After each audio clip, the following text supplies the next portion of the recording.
Kwanza kabisa mimi kwa majina naitwa Chief Elisha Lumuton, Chief wa Kabionge location. Changamoto ambayo tuko nayo hapa ni mambo ya school fees kwa wanafunzi wetu, ambapo wasasi wengi hawajibiki kwa mambo ya kulipa fees, ambapo inafanya wanafunzi wabaki nyuma kimasomo. Kwa hivyo hiyo ndio changamoto ambayo tuko naye hapa.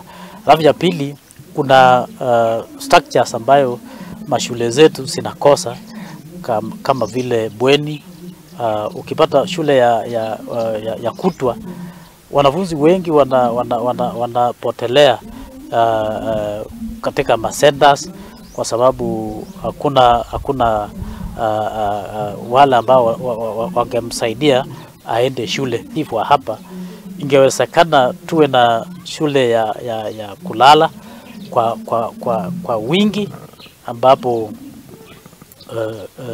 wanafunzi wetu wangepata nafasi ya kusoma. I want to say we are privileged as a community, and we are grateful for the funding, the donation and the building of this hostel, which will go a long way to improve the quality of education, not only of this school, but of this particular community, the sub-county and the entire county.